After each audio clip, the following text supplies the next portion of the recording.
ओ बाबा तेरी मुरली बड़ी है निराली, ओ बाबा तेरी मुरली बड़ी है निराली। मीठे बच्चे, नई दुनिया के लिए बाप तुम्हें सब नई बातें सुनाते, नई मत देते, इसलिए उनकी गत मत न्यारी गाई जाती है। प्रश्न, रहमदिल बाप सभी बच्चों को किस बात में सावधान कर उच्च तकदीर बना देते हैं? उत्तर, बाबा कहते बच्चे, उच्च तकदीर बनानी है तो सर्विस करो। अगर खाया और सोया सर्विस नहीं की तो उच्च तकदीर नहीं बना सकेंगे। सर्विस के बगैर खाना हराम है, इसलिए बाबा सावधान करते। सारा मदार पढ़ाई पर है, तुम ब्राह्मणों को पढ़ना और पढ़ाना है, सच्ची गीता सुनानी है। बाप को रहम पड़ता है, इसलिए हर बात की रोशनी देते रहते हैं। गीत है, जिस दिन से मिले हम तुमको। ओम शांति। रूहानी बाप समझाते हैं, जब बच्चों को बेहद का बाप मिलता है तो हर एक बात नहीं सुनाते हैं, क्योंकि यह बाप नई दुनिया स्थापन करने वाला है। मनुष्य तो ऐसी नई बातें सुना न सके। बाप जिसको हेवनली गॉड फादर कहा जाता है, वह बेहद का बाप स्वर्ग की स्थापना करने वाला है। नरक की स्थापना करने वाला है रावण। 5 विकार स्त्री में, 5 विकार पुरुष में, वह हो गई रावण संप्रदाय। तो यह नई बात सुनाई ना। स्वर्ग बनाने वाला है परमपिता परमात्मा, जिसको राम कहते हैं। नरक बनाने वाला है रावण, जिसका चित्र बनाकर वर्ष वर्ष जलाते हैं। एक बार जल गया तो फिर उनकी एफिजी देखने में थोड़ी आएगी। वह आत्मा जाकर दूसरा भी शरीर लेती है, फीचर्स आदि बदल जाते हैं। ये तो रावण के वही फीचर्स वर्ष वर्ष बनाते और जलाते हैं। वास्तव में जैसे निराकार शिव बाबा का कोई फीचर नहीं, वैसे रावण का भी कोई फीचर नहीं। यह रावण तो विकार है। बाप यह समझाते हैं, मनुष्य भक्ति मार्ग में क्या चाहते हैं। भगवान आते ही है भक्ति का फल देने व रक्षा करने, क्योंकि भक्ति में दुख बहुत है, सुख है अल्पकाल क्षणभंगुर। भारतवासियों को बिल्कुल दुखी जीवन है। भारतवासियों का बिल्कुल दुखी जीवन है। कोई का बच्चा मरा, कोई का दिवाला निकला, जीवन तो दुखी रहता है ना। बाप कहते हैं, मैं आता हूँ सभी का जीवन सुखी बनाने। बाप आकर के नई बातें बताते हैं। कहते हैं, मैं आया हूँ स्वर्ग की स्थापना करने। वहाँ तुम विकार में नहीं जाएंगे। वह है निर्विकारी राज्य, यह विकारी राज्य। अगर तुमको स्वर्ग का राज्य चाहिए तो वह बाप ही स्थापना करते हैं। नरक का राज्य स्थापन करते हैं तो बाप पूछते हैं, तुम स्वर्ग में चलेंगे। वैकुंठ की महारानी महाराजा विश्व के मालिक बनेंगे। ये कोई वेद शास्त्र आदि की बातें नहीं है। बाप ऐसे नहीं कहते कि राम राम कहो व दर दर धक्के खाओ, मंदिरों तीर्थों आदि में जाओ व गीता भागवत आदि बैठकर पढ़ो। नहीं, सतयुग में तो शास्त्र होते नहीं है। भल कितने भी वेद शास्त्र आदि पढ़ो, यज्ञ जप दान पुण्य आदि करो, यह है ही धक्के खाना। इनसे प्राप्ति कुछ भी नहीं। भक्ति मार्ग में कोई एम ऑब्जेक्ट नहीं है। मैं तुमको स्वर्ग का मालिक बनाने आया हूँ। इस समय सब नरकवासी है। अगर कोई को कहो तुम स्वर्गवासी हो तो बिगड़ेंगे। वास्तव में तुम जानते हो, नरक कलयुग को और स्वर्ग सतयुग को कहा जाता है। बाप वैकुंठ की बादशाही ले आए हैं। कहते हैं, स्वर्ग का मालिक बनना है तो पवित्र जरूर बनना पड़ेगा। मूल बात सारी पवित्रता की है। कई मनुष्य कहते हैं, हम पवित्र तो कभी नहीं रह सकते। अरे तुमको पावन बनाते हैं स्वर्ग में चलने के लिए। पहले वापिस शांति धाम में जाकर फिर स्वर्ग में आना है। सभी धर्म वालों को कहते हैं, देह को छोड़ अशरीरी बनकर जाना है। इसलिए देह के अभिमान को तोड़ो। मैं क्रिश्चियन हूँ, मैं बौद्धि हूँ, यह सब है देह के धर्म। आत्मा तो स्वीट होम में रहती है। तो अब बाप कहते हैं, वापिस मुक्ति धाम चलेंगे, वहाँ तुम शांति में रहेंगे। बताओ तुम वापिस कैसे चल सकते हो? मुझ बाप को और अपने स्वीट होम को याद करो। देह के सब धर्मों को छोड़ो। यह मामा है, काका है, चाचा है, इन सब देह के संबंधों को छोड़ो। अपने को देही समझो। मुझे याद करो, बस यह है मेहनत। और मैं कुछ नहीं सुनाता हूँ। शास्त्र आदि जो पढ़े हो वह सब छोड़ो, मैं नई दुनिया के लिए तुमको नई मत देता हूँ। कहा जाता है ना, ईश्वर की गत और मत न्यारी है। गति कहा जाता है मुक्ति को। बाप नई बात सुनाते हैं ना। मनुष्य भी जब सुनते हैं तो कहते हैं यहाँ तो नई बातें हैं, शास्त्रों की कोई बातें, शास्त्र की कोई बात नहीं है, यूँ तो है गीता की बात। परंतु मनुष्यों ने गीता को भी खंडन कर दिया है। मैंने तो गीता पुस्तक कुछ भी नहीं उठाई है, वह तो बाद में बनती है। मैं तो तुमको ज्ञान सुनाता हूँ, ऐसे कभी कोई कह न सके कि तुम मेरे सिकिलधे बच्चे हो। ये निराकार परमात्मा ही कहते हैं, निराकार आत्मा से बात करते हैं।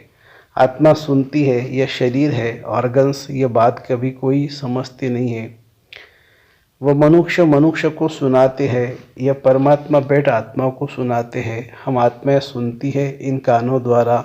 तुम जानते हो परमपिता परमात्मा बैठ समझाते हैं। मनुष्य तो यह वंडर खाते हैं, भगवान कैसे समझाएगा, वह तो समझते हैं। श्री कृष्ण भगवानुवाच, अरे श्री कृष्ण तो देहधारी है, मैं तो देहधारी नहीं, मैं विदेही हूँ और विदेही आत्माओं को सुनाता हूँ। तो यह नई बातें सुनने से मनुष्य चकित हो जाते हैं। जो कलप पहले बच्चे सुनकर गए हैं उन्हों को तो बहुत अच्छा लगता है, पढ़ते हैं। मम्मा बाबा कहते हैं इनमें अंधश्रद्धा की तो बात ही हो न सके। लौकिक रीति भी बच्चे माँ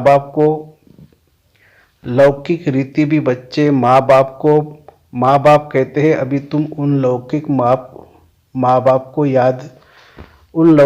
बाप की याद छोड़ पारलौकिक माता पिता को याद करो। यह पारलौकिक माँ बाप तुम्हें अमृत की लेन देन सिखलाने वाले हैं। कहते हैं बच्चे, अब विष की लेन देन छोड़ो, मैं तुमको जो शिक्षा देता हूँ वह एक दो को दो तो तुम स्वर्ग के मालिक बन जाएंगे। थोड़ा सुनेंगे तो भी स्वर्ग में आ जाएंगे, परंतु औरों को आप समान नहीं बना सकते तो दास दासी जाकर बनेंगे। दास दासियों में भी नंबरवार होते हैं। बच्चों को संभालने वाले दास दासियाँ जरूर अच्छे मर्तबे वाले होंगे, या रहते हुए फिर अगर पढ़ते नहीं दास दासी नहीं तो दास दासी बन पड़ते हैं। प्रजा में भी नंबरवार होते हैं। जो अच्छी रीति पढ़ते हैं वह इतना उच्च पद पाते हैं। प्रजा में साहूकारों के भी दास दासियाँ होंगे। हर एक को अपनी शक्ल देखनी है, हम क्या बनने लायक है। बाबा से अगर कोई पूछे तो बाबा झट बता देंगे।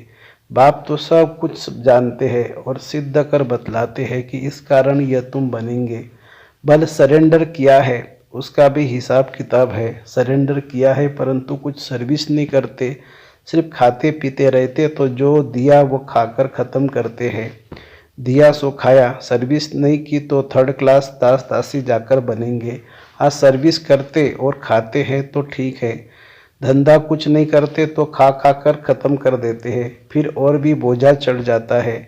यहाँ रहते हैं जो दिया सो खाया, जो भल नहीं देते परंतु सर्विस बहुत करते हैं तो वो उच्च पद पा लेते हैं। मम्मा ने धन कुछ नहीं दिया परंतु पद बहुत उच्च पाती है, क्योंकि बाबा की रूहानी सर्विस करती है। हिसाब है ना, कईयों को नशा रहता है, हमने तो सब कुछ दिया है, सरेंडर हुए हैं, परंतु खाते भी तो है ना। बाबा मिसाल तो सब बताते हैं, सर्विस नहीं की, खाया और खलाश किया। कहते हैं ना, जिन सोया तिन खोया। 8 घंटा सर्विस करने बिगर खाना हराम है। खाते रहेंगे तो जमा कुछ नहीं होगा, फिर सर्विस करनी पड़ेगी। बाप को तो सब बतलाना पड़ता है ना। जो कोई ऐसे नहीं कहे कि हमको बतला क्यों नहीं। बाबा ने सब कुछ दिया और सब फिर सर्विस भी करते रहते हैं तो उच्च पद भी है। सरेंडर हुए और बैठ खाया, सर्विस नहीं की तो क्या बनेगा। श्रीमत पर चलते नहीं है। बाबा खास समझा रहे हैं, ऐसे नहीं कि पिछाड़ी को कहे कि हमारा पद ऐसा क्यों हुआ। तो बाप समझाते हैं सर्विस न करना, मुफ्त में खाना, उसका नतीजा कल्प कल्पांतर को यह हो जाएगा। इसलिए बाबा सावधान करते हैं, समझना चाहिए कल्प कल्पांतर के लिए हमारा पद भ्रष्ट हो जाएगा। बाबा को रहम पड़ता है, इसलिए हर बात की रोशनी देते हैं। सर्विस नहीं करेंगे तो उच्च पद पा नहीं सकेंगे। जो गृहस्थ व्यवहार में रहते सर्विस करते उनका पद बहुत ऊंच है। सारा मदार पढ़ाई पर और पढ़ाने पर है। तुम ब्राह्मण हो, तुमको सच्ची गीता सुनानी है, वह तो कच्च में कुरम उठाते हैं। तुम्हारे कच्च में कुछ नहीं है, तुम हो सच्चे ब्राह्मण, तुमको सच सुनाना है, सच्ची प्राप्ति करानी है। और सब ने घाटा ही दिलाया है, इसलिए लिखा जाता है वह सब झूठ है। बाबा सच सुनाकर सचखंड का मालिक बनाते हैं। सच तो समझने की बात है, विश्व का मालिक बनना कम बात है क्या। सेंसिबल बच्चे जो होंगे वह प्लान बनाते रहेंगे। हम सोने की ईंटों को ऐसे ऐसे मकान बनाएंगे, यह करेंगे। साहूकार का बच्चा जैसे बड़ा होता जाएगा तो उनके ख्यालात चलेंगे, हम ऐसे करेंगे, यह बनाएंगे। तुम भी भविष्य में प्रिंस बनते हो तो शौक होगा ना, हम ऐसे ऐसे महल बनाएंगे जो और कोई का नहीं होगा। यह ख्यालात उनके चलेंगे जो अच्छी रीति पढ़कर पढ़ाते हैं। बादशाही तो होगी ना, तो बुद्धि में यह ख्यालात चलनी चाहिए। हम कितने नंबर से पास होंगे, बड़ी भारी स्कूल है, इसमें लाखों करोड़ों पढ़ेंगे, ढेर आएंगे। यह सब बातें बाप ही बैठ समझाते हैं। भगवान एक है, उनको ही माता पिता कहते हैं, वो आकर एडाप्ट करते हैं।